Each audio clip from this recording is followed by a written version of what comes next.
Hello guys, welcome back. Today we're gonna watch You Wouldn't Survive 2000s Gaming. If you like this video, please make sure to subscribe. Back in the early 2000s, the world of gaming was almost completely different. There were no day one patches, no digital stores for a bit, and no algorithm recommending what to get into next. Just CDs, cartridges, and hope. Yeah, if your game didn't work, they were very usually expensive. You either took it back to the store if you got it from somewhere like Blockbuster or EB Games, or else you just stared at the error screen in silence. Or if you were like me, you tried the old toothpaste trick and pray to whatever God you believe in that you could play your cheap used game. Bruh, you are gonna want to let this. I don't know if that works. In harden.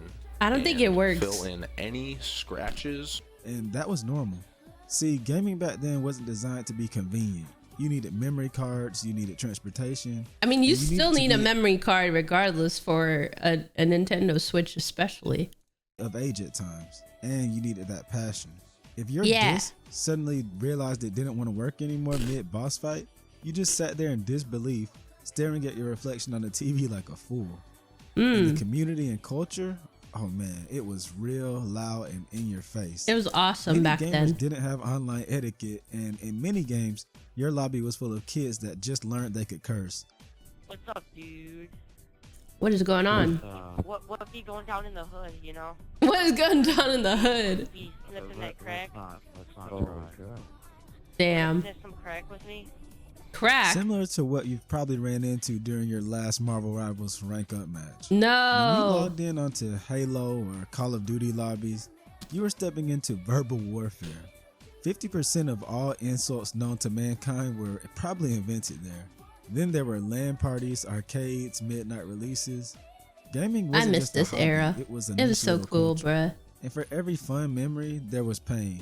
Tangled controller wires that ended up tearing up your controller sooner or later. Corrupted memory cards. Used games that barely worked, and internet speeds that made playing games online feel like you were playing underwater. Yeah, you couldn't. Yeah, there was so many games where like if your connection was bad, you just wouldn't be able to play it. All kept coming back. Let me take you back. Back to a time when being a gamer didn't make you cool, it made you a target. When games were brutal, online was wild. People were so mean to you back then too if you were a gamer. Codes that you found out about written in a GamePro magazine. They'd bully me for being a nerd or a kid who just played games. Be completely psyched about this. I was bullied for playing video games and for watching anime as a kid. The PlayStation 2 computer entertainment system at Walmart. Oh my god, and remember Walmart? You could go in the store and try the games. They had little TVs and the controller in front of you, and you could just play there for hours while your family went to go shop. That was the best era. You want to be in the game. You want like that. Like that. DVD player, DVD player. Incredible graphics. You play the old games on the system, but wait till you see the new ones. It's a whole mental body feel. Let's start at the earliest part of the 2000s, a time when the only way to play games with other people was by actually getting up and going out to stand next to that person. At least in most games. For a lot of us, the option to just boot up, log in, and play Street Fighter, Tekken, Smash Bros, and whatever else there was out there wasn't available until that Xbox 360 and PS3 era. This meant actually leaving the house and going to visit friends, an arcade, a gaming gathering, or even going to someone's house that you didn't like just to get a fix. And this also meant that you were susceptible to real emotions getting into the game. Yeah, this is exactly like how it is with the people who like to watch like sports and stuff. This kind of feud would happen. Listen, there were many instances where fights in the game ended up translating to fights outside of the game. Ever heard of some of the arcade? I miss the arcades too. Arcades are like kind of dying as well. Like don't grab multiple times in a row, being enforced with a few punches to the gut, or even knife fights over King of Fighters. Heck, you can still find classic fighting game pop-offs online from real beefs. If this guy's talking tell him the money match for any amount of money. Oh my god. He's not gonna bet me. And this stuff wasn't just limited to these competitive scenes, because I promise you can see them like playing on a big screen. It's so sad, bro. I miss these days where we would all get together and play together. Now where it's like we're all remote distance and we play online. Some of those normal homes.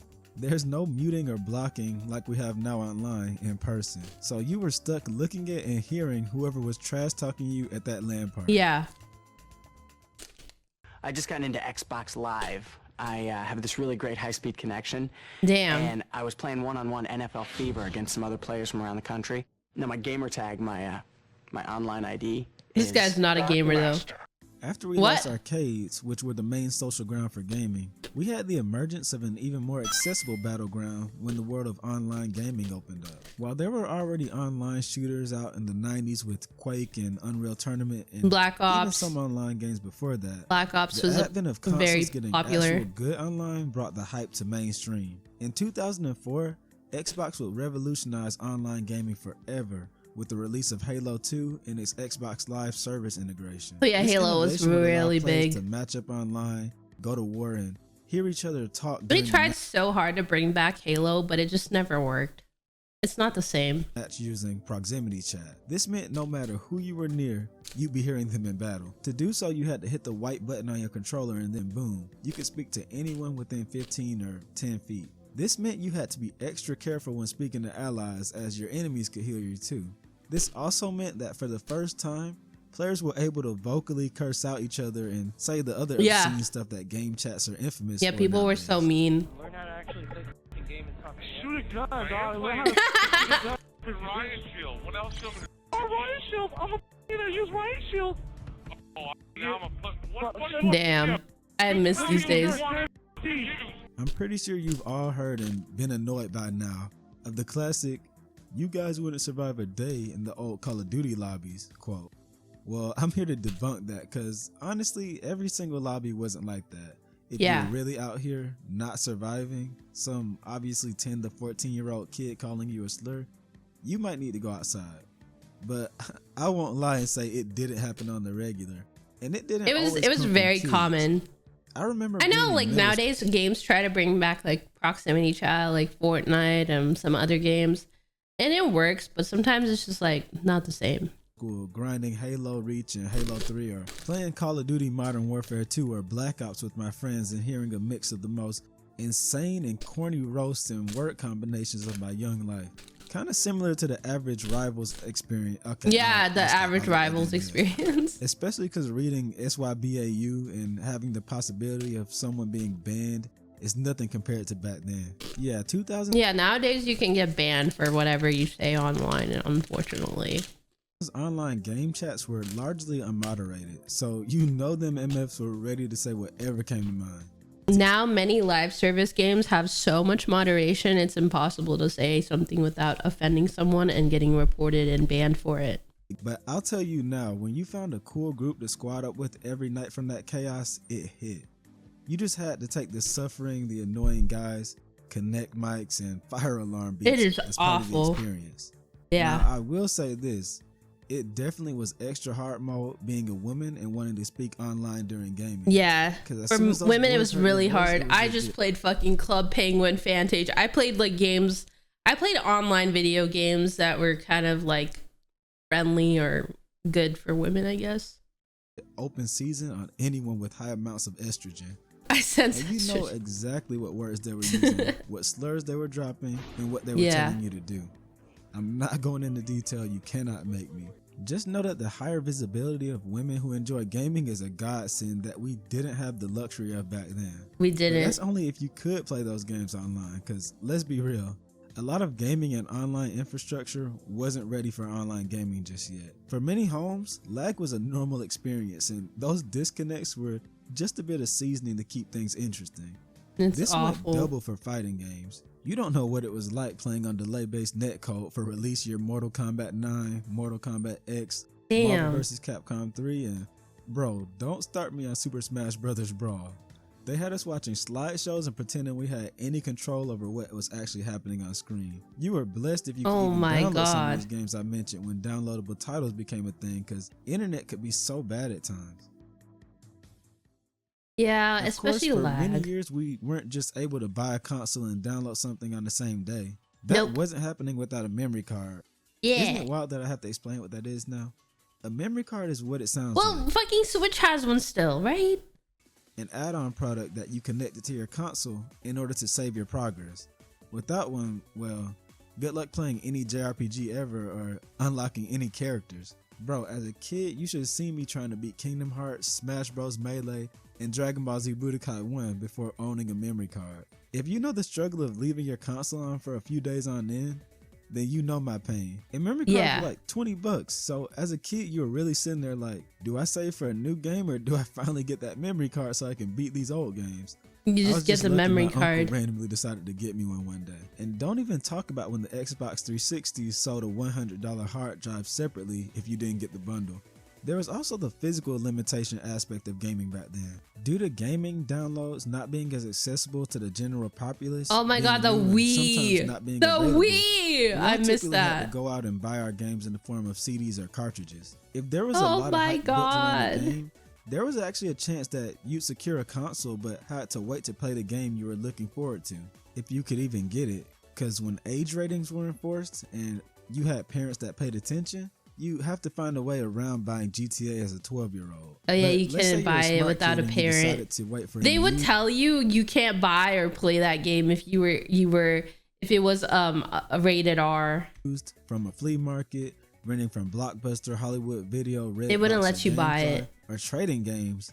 There was a big I remember GameFly when you finally got around to playing. Oh my god. So many times, whether it was a used Smash Bros. Melee copy that I got from GameStop or rental. This is like the original Xbox Game Pass. GameFly.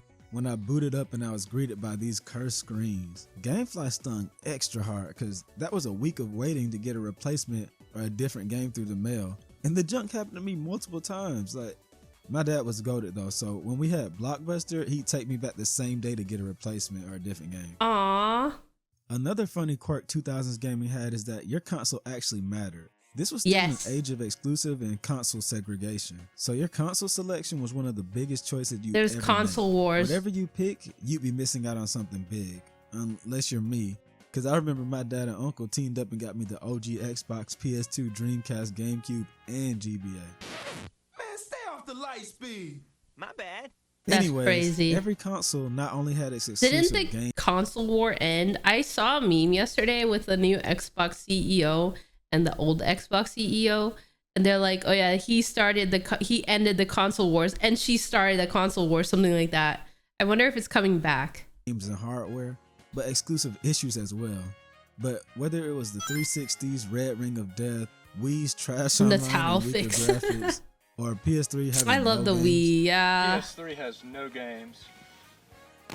Damn. Nothing will touch the hellscape that was early PC gaming. Broke a $400 console. We cannot forget how horrible PC ports were back then. And these weren't just ports of some cousin game you never played. Games like Grand Theft Auto 4 and Resident Evil 4 were released for PC in abysmal states and barely ran, crashing over and over. It took years before you went a year without hearing about some game getting botched on the way to computers. And when they came out perfect, it was celebrated.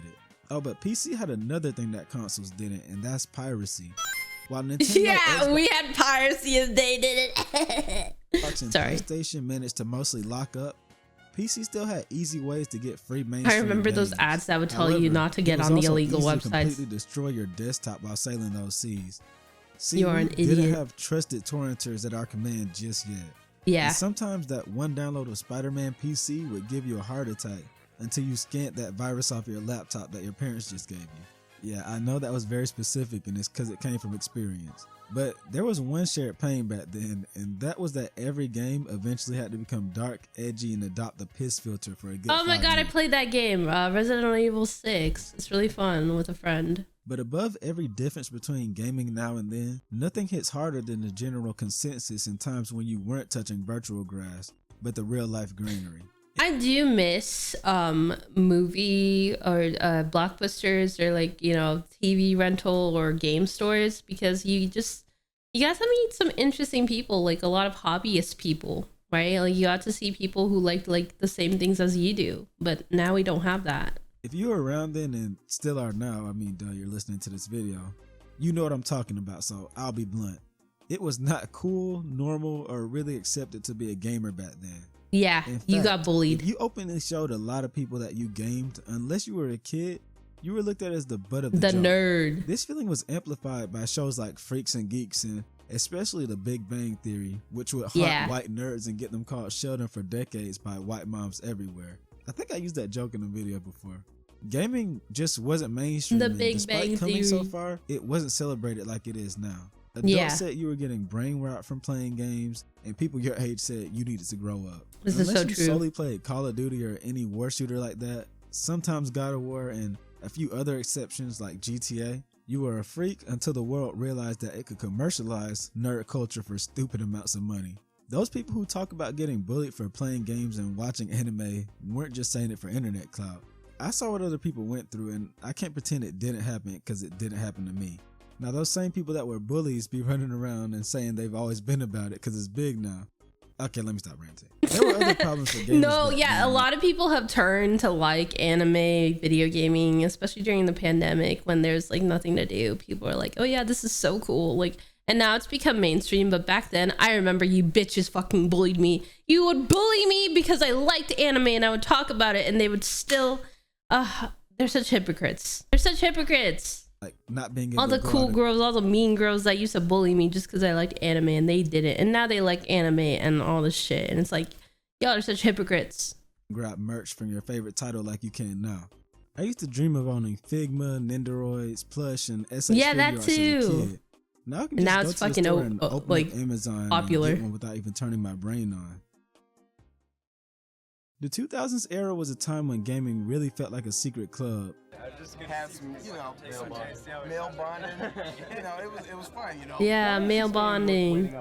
The game is worth waiting for because it's the entertainment system of the future. And it wasn't always the easiest to get into. Now anyone can hop online in seconds, download something, and instantly be part of a massive community, which is great. Gaming's more inclusive, Damn, more global, look and at more all accessible them. than ever. But something did get lost along the way. The What? chaos, the realness, the human touch. Back then, gaming had more heart no matter where you looked. We had connection problems, sure, but we also had a little more connection. You see what I did there? Yeah. This guy's so It funny. feels like we've traded away a lot of that heart for convenience. Crossplay, cloud saves, instant access. But we also got microtransactions, early access scams, and billion-dollar publishers trying to sell us stuff that no one even asked for.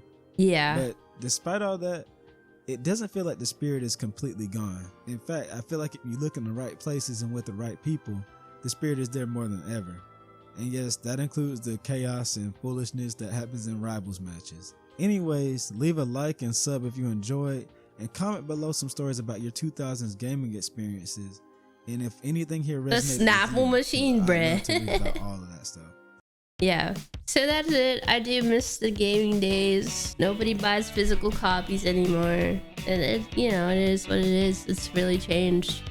Everything has changed. Wow. All right. If you guys in the next one.